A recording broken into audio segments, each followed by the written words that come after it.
Mari kita buka sama-sama dalam Markus pasal 6 ayat yang ke-50.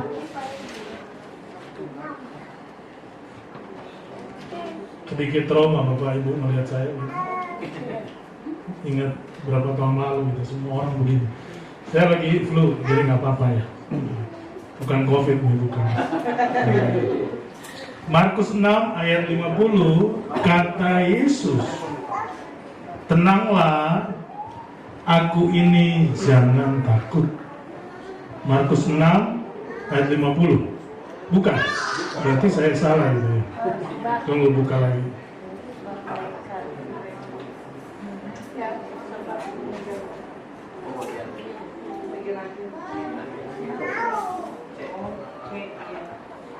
Oh, bagian C, betul. Yuk kita baca sama-sama. 1, 2, 3. Tenanglah, aku ini, jangan takut. Ya, tenanglah, aku ini, jangan takut. Oke, ya. Jadi kalau kita baca keseluruhan kisah ini berkisah tentang murid Tuhan yang sedang dalam perjalanan di tengah perahu, lalu mereka dihadang oleh angin sakal. Angin sakal ini angin yang berputar, ya. Jadi mereka diserang dari depan, belakang, dan nggak bisa apa-apa. Biasanya angin sakal ini akibatnya adalah menghancurkan perahu. Ya, jadi ada angin yang dari depan, ini pelaut ya. Pelaut ya, lebih mengerti begituan ya. Jadi kita nggak usah masuk ke yang kita nggak ngerti, udah nggak usah. Artinya di sini mereka takut. Ini yang kita bahas. Mereka takut. Tetapi Tuhan datang dan berkata, jangan takut.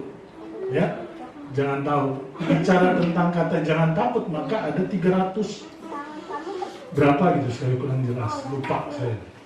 Kata jangan takut. Jadi banyak sekali kalau kita klik jangan takut ada sekitar situ. Cuma memang harus dipilah-pilah gitu ya. Tapi kita akan masuk dulu ke sini dengan temanya adalah jangan takut ya.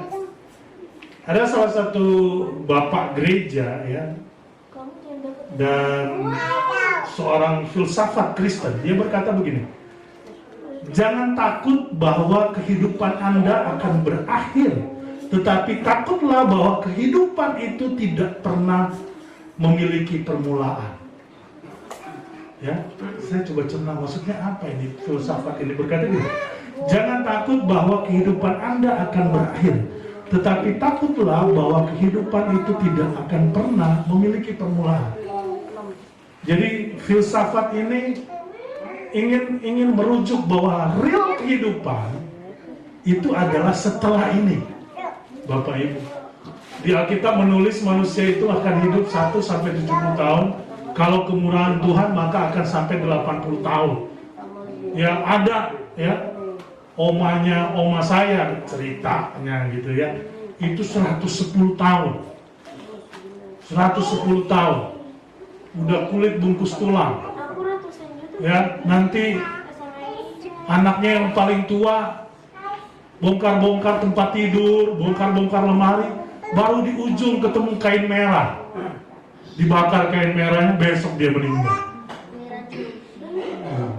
Ya. Ada faktor lain gitu ya. Sekarang kita akan bahas apa sih akibat ketika kita mengalami ketakutan. Ini yang harus kita cek. Biasa orang yang ketakutan itu akan berdampak banyak gitu. Saya punya teman sekarang gembala di Parung Panjang. Dia itu paling takut dengan Om Yoyo ya, Bapak Pendeta Ondat. Setiap dengar pelajaran Om Yoyo, dia selalu mules terus. Om Yoyo udah mau hadir, udah mules dia. Jadi ada efek-efek dari takut nih. Yang biasa, yang umum itu ada 4. Yang pertama, biasanya orang takut itu akan menghasilkan ketakutan yang lebih besar. Ya. Yang pertama itu, ketika kita takut, lalu kita meladenin, akhirnya akan menghasilkan ketakutan yang lebih besar. Ya, saya bilang saya nggak pernah takut sama setan, nggak pernah. Yang penting dia jangan nongol dadakan ngagetin. Nah, gitu. Kalau udah dari 5 meter saya lihat pocong, berantem deh.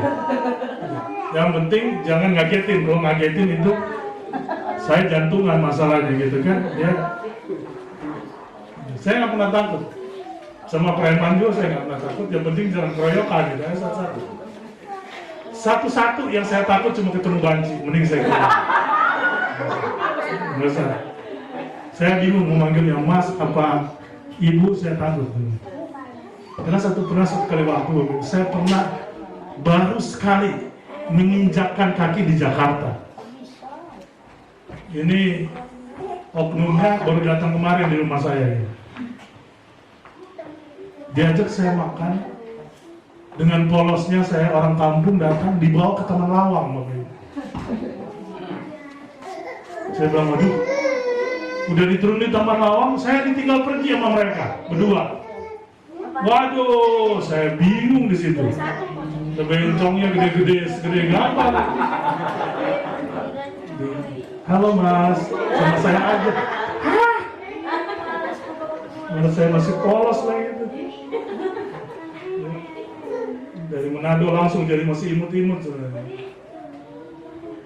Jadi efek dari orang takut yang pertama pada umumnya, akhirnya dia mengalami ketakutan yang lebih besar. Saya ini orang yang nggak pede berdiri di depan. Ya, saya nggak pede waktu itu. Karena saya punya kelemahan sendiri, ini bahan ocar Bapak Gemala waktu itu. Cuma sekarang dia udah nggak ketemu karena saya udah pakai taos.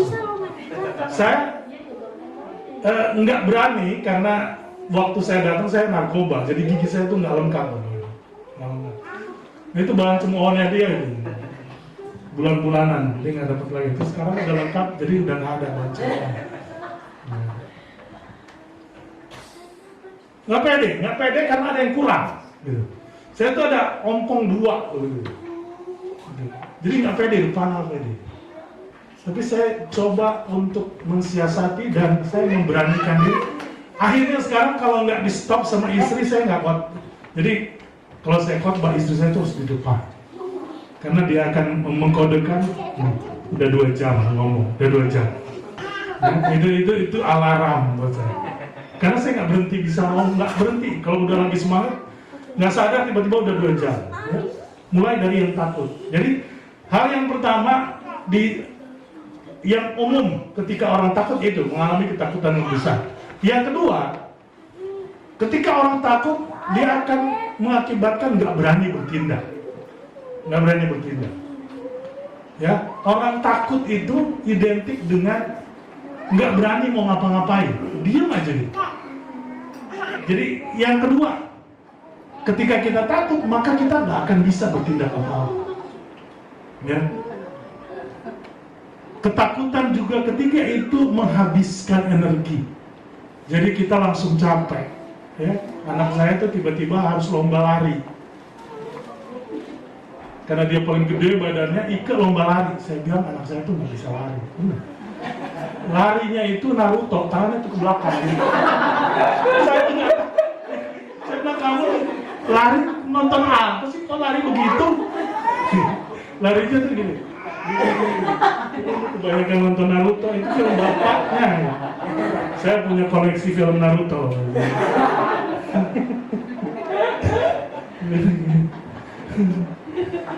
Itu diwariskan ke anak saya dan kebetulan dia suka gitu. Bagus lah. Yang keempat, takut itu menyebabkan kita melakukan hal-hal yang salah. Takut. Artinya takut, ya. Takut ini berbahaya, ya. Tadi menghasilkan ketakutan lebih besar, tidak berani bertindak, menghabiskan energi dan akhirnya menimbulkan kesalahan yang kita lakukan gara-gara takut, ya. Sekarang bagaimana agar kita dapat melawan ketakutan, ya? Yang pertama, ketakutan itu harus dihadapi. Jika rasa takut itu tidak kita hadapi, maka ketakutan itu masih dalam posisi menang di kehidupan kita.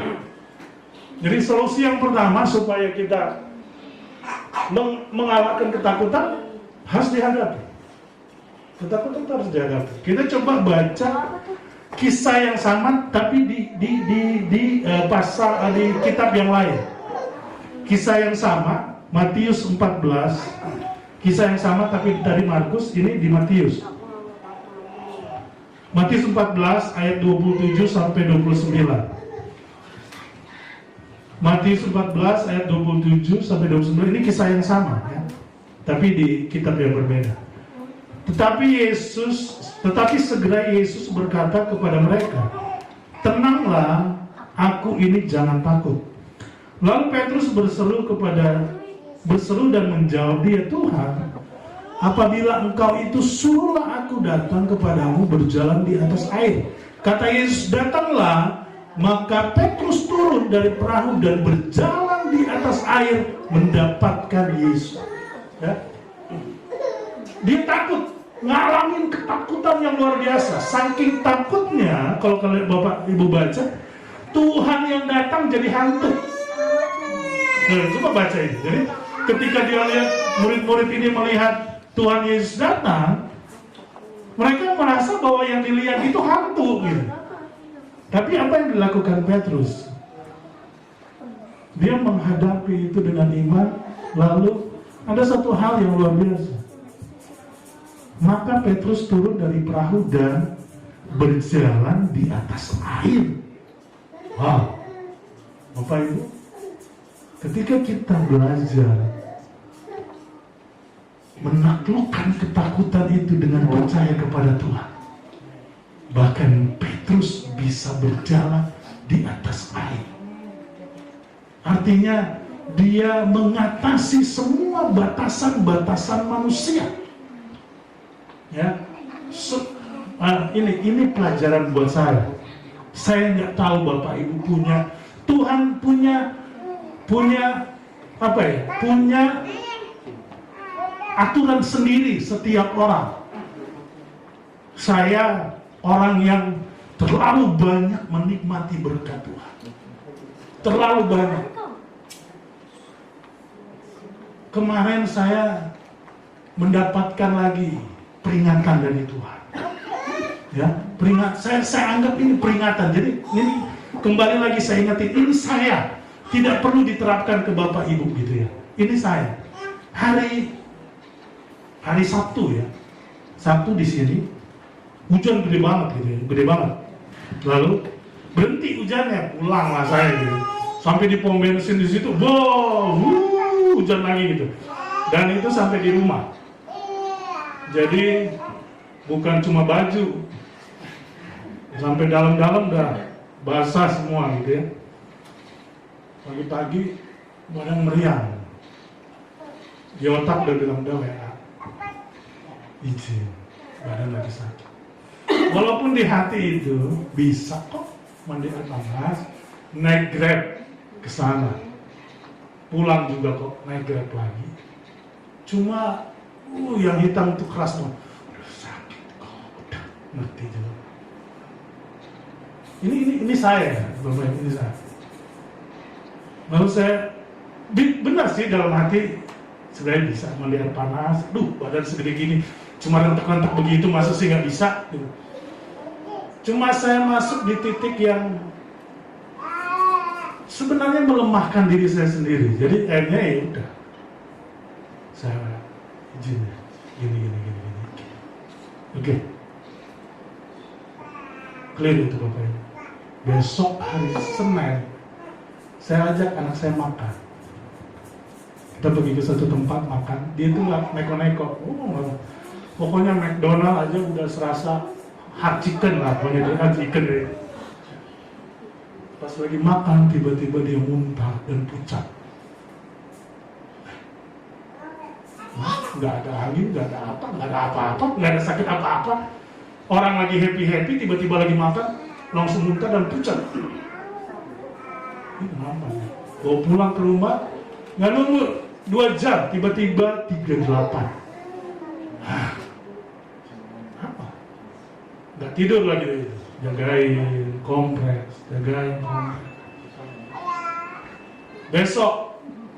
Besok naik turun 39. Tambah deg-degan saya masuk ke kamar doa saya berdoa. Oh Tuhan, maafin saya. Saya bilang gini, tiba-tiba ada omongan, saya mau istirahat kan? Mau istirahat. Selamat. Ya. Buat saya itu satu peringatan. Kamu dewasa rohani, bukan lagi anak kecil yang dikasih makan bubur, yang tiap doa pasti dijawab. No. Kamu orang yang mengajar, tapi kenapa lemah begitu? Oh ini sekali lagi ini teguran buat saya. Tidak perlu diterapkan di Bapak. Saya merasa tiba-tiba saya seperti orang yang baru kenal Tuhan, yang harus dikasih makan bubur. Padahal saya ini pengajar. Kenapa hanya untuk hal yang sakit begitu saya? Berapa banyak yang kau nikmati berkat Tuhan? Berapa banyak yang kau nikmati kasih Tuhan? Padahal bisa diusahakan. Tuhan mengingatkan saya, lalu saya berdoa, ampuni saya. Tiba-tiba besoknya masih rada tegang-tegang kita, tiba-tiba ada seorang hamba Tuhan datang. Bro, mau mampir, belum makan siang. Ceplas-ceplas amat mau mampir karena belum makan siang. Ini hamba Tuhan unik yang begini. Udah hamba Tuhan yang lain pakai bahasa basi. Ada di rumah? Ada. Kita mau datang berdoa. Oh, oke. Kalau ini terang-terangan mau mampir ya, belum makan siang. Cuma ada kaboas begitu ya. Itu kakak kita bersama di sini. Jadi begitu buat kami hal-hal yang wajar, nggak apa-apa. Ya, nggak apa-apa. Justru kalau nggak begitu berarti ada yang salah dengan dia gitu ya. Masalahnya bukan cuma makan. Kalau ke rumah tuh jas, jaket, baju. Tapi memang ada baju-baju yang dikhususkan buat dia. Karena ada baju-baju dikasih memang udah nggak muat. Soalnya saya udah turun, udah 100 sekarang. Gitu lah. Dari 115 Bapak ya. 15 kilo. Nggak makan plus dengar omelan istri. Jadi cepat nih. Nggak datang ini gitu. Ya. Jadi ketakutan itu yang pertama harus dihadapi. Jangan mundur. Harus dihadapi. Aduh, saya memang berat, susah. Ya. Ini puji Tuhan Bapak Ibu dikasih lagi kesempatan, dikasih lagi hikmat kepada Bapak Gembala untuk mengadakan semalam suntuk. Ini salah satu opsi, Bapak Ibu. Ini semua ini produk doa semalam suntuk, Bapak Ibu. Ini Bapak Gembala ini waktu belum menikah mungkin tunggu tipes kalau dia nggak ikut semalam suntuk. Pergi, setiap dia turun dari kapal, dia pasti ikut. Apalagi ini Albert Lady ya. Mau ke Kayon, Tenere, kita pasti nggak pernah absen doa semalam suntuk. Ya.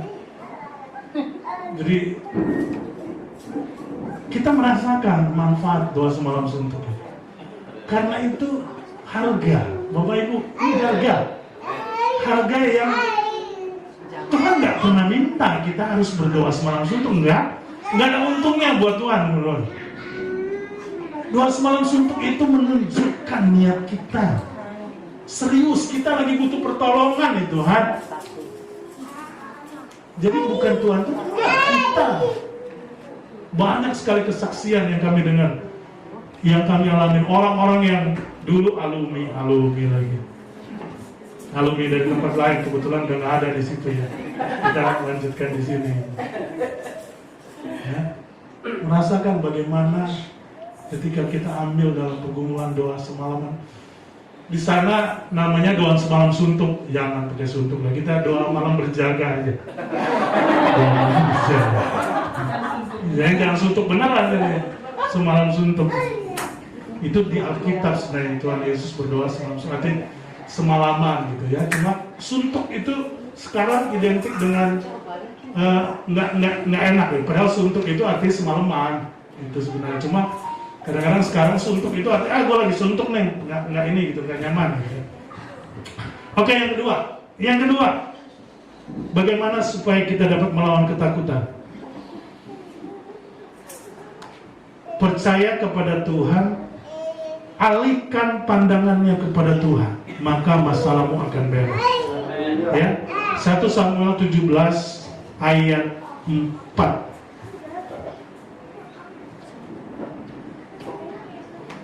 1 Samuel 17 ayat 4 dan 45. Ya, 1 Samuel 17 ayat 4 dan 45. Saya baca. Tetapi tampillah keluar seorang pendekar di antara orang Filistin. Namanya Goliat, dari Gat, tingginya 6 hasta sejengkal. 45. Tetapi berkatalah kepada orang Filistin itu, engkau mendatangi aku dengan pedang dan tombak dan lembing, tetapi aku mendatangi engkau dengan nama Tuhan semesta alam, Allah segala bangsa barisan Israel yang kau pandang itu. Ya. Anak bau kencur tiba-tiba harus menghadapi Goliat yang besar. Ya. 6 hasta sejengkal lebih. Apa yang Daud lihat? Yang dia lihat bukan Goliat, yang dia lihat ada Tuhan semesta alam yang bersama dengan dia. Jadi apa yang terjadi? Goliatnya tewas. Ya. Ada realita-realita yang tidak bisa kita hadapi dengan kekuatan kita. Ada realita-realita yang tidak bisa kita lakukan ketika kita melakukan itu dengan kekuatan manusia. Maka kerjakan bagian kita dan biarkan Tuhan mengerjakan bagiannya. Ya. Kita usahakan tetap ada, saya selalu ingat, kita usahakan kita tetap ada di relnya Tuhan. Ya. Saya tiba-tiba dapat panggilan pelayanan, pria panggilan ke Garut, teman dekat kami, salah satu anak gembala di sana. Dan saya baru pertama kali naik kereta jauh di sana. Dan saya baru tahu ternyata kereta pun ada diskriminasi. Ya. Ketika yang mahal lewat, yang ekonomi itu harus berhenti ternyata. Wah, saya baru tahu ternyata ya, ras juga kereta api. Tiba-tiba di Bandung kita ini nunggu apa sih? Ternyata Agrobomo lewat, Express lewat. Oh begitu. Ya. Jadi, tapi walaupun lama, tetap sampai juga di Garut. Ya. Karena kenapa? Karena masih tetap ada di rel. Seandainya copot, ya nggak akan sampai. Ya. Jadi apapun yang terjadi, yang cuma harus dipastikan satu, kita ada di relnya Tuhan. Lebih dari itu jangan dipikirin, ya. Saya mencoba untuk mengeraskan, seperti apa ya? Oh kok begitu banget? Saya suka curhat dengan salah satu obat Tuhan yang saya lihat. Tuhan nggak, yang kemarin, masalah kemarin gitu ya. Tuhan nggak begini, enggak apa-apa. Saya berusaha untuk bilang, oh itu teguran buat saya. Jadi ke depan saya nggak akan mengulanginya lagi, karena keputusan saya sebagai kepala keluarga itu kan berpengaruh ke anak-anak saya. Pastor itu suka jadinya anak-anak saya gitu ya. Haleluya, haleluya. Ya perempuan lah Tuhan gitu ya. Maaf, aduh jangan perempuan lagi, keceplosan lagi, laki-laki gitu. Ya. Jadi yang pertama, lawan, hadapi ketakutan itu. Yang kedua, taruh Tuhan di depan kita. Mau sebesar Goliat pun nggak akan berani melawan kita, karena ada Tuhan. Cuma Daud di tempat ini yang sedikit takut sama Goliat. Jadi datang dia lagi karate, wis. Ketika Goliat datang dia langsung kabur. Ya, Matius 28 ayat 20. Matius 28 ayat 20, dan ketahuilah aku menyertai kamu senantiasa sampai akhir zaman. Jangan pernah takut. Bagian terakhir, Tuhan menyertai kita. Haleluya. Mari kita